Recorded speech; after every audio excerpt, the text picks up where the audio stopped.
Барчын Токторбаева Ысык Көл облусунун Тоң районунун тургуну. Ал жылдын башынан баштап күнөскана бизнеси менен алектенип баштаган. Азыр болсо долбоор боюнча окуп, 140 айымдын ичинен суурулуп чыгып, Жашыл Чарба агрохолдингинин күнөсканасына келип, тажрыйба алууга мүмкүнчүлүк алган.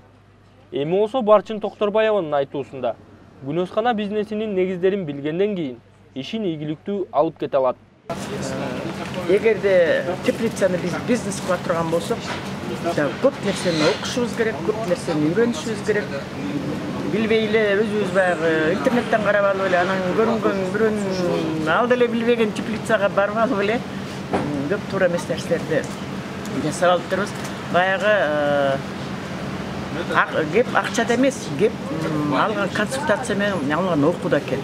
Ошо эгерде биз башында ушуну баштаганда тилек менен жолугуп, ошо тилектин консультациясын алып, тилек менен бул атуулдун окууларына келип, мындайларды мурун көргөндө вообще башкача кылмак.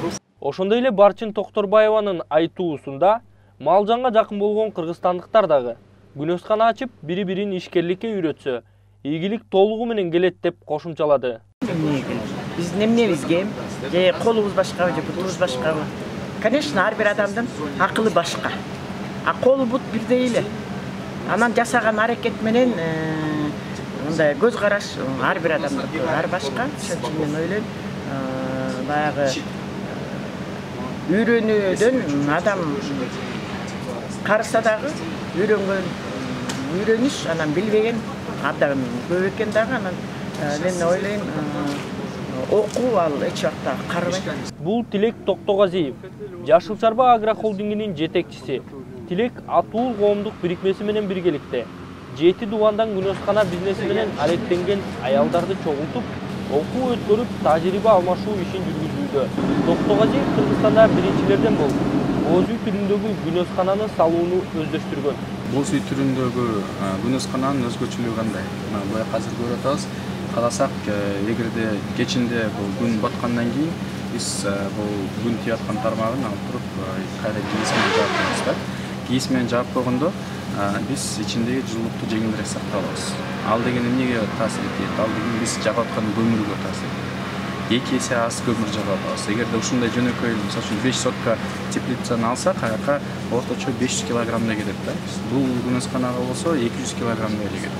Аябай жакшы бул үнөмдөйт да биздин расходторубузча. Акыркы жылдарда Кыргызстанда күнөскана бизнесине кызыккандардын саны өсүүдө.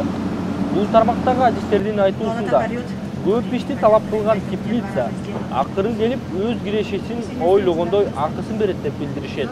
В июле 2017 года общественное объединение «Атул» совместно с агрохолдингом «Жашыл Чарба» 2017 Атуул коомдук бирикмеси Жашыл Чарба агрохолдинги менен биргеликте АКШнын демократиялык комиссиясына кызыктуу долбоор жазганбыз. Ал долбоор чакан иштен зор ишке деп аталат. Бул долбоор Кыргызстандагы аялдарды күнөскана бизнесин үйрөтүүгө багытталган. Бул долбоордун негизинде 140 аял окуудан өтүшкөн. Бул аялдар күнөсканага кызыккандар, же болбосо күнөскананы иштеткен айымдар. Биз 2 күндүк окуу өткөргөнбүз күнөскана боюнча. Күнөскананын курулушунун бүтүшүнө чейин. Бүгүн болсо мына эң чоң күнөсканалардын бирине келип тажрыйба алмашып отурабыз. Улуттук статистикалык комитетинин 2016 жылга берген маалыматында Кыргызстандын аймагында 676 күнөскана иштетилет. Тактап айтканда 65 гектар жерге жер-жемиштер эгилет. Балким келечекте күнөскана бизнесине кызыккандар көп болсо, өлкөбүз күнөскананын мекенине айланууга толук мүмкүнчүлүгү бар. Азамат Айтбаев, Азамат Жумадилов, Атайын Next TV күндүн темасы үчүн.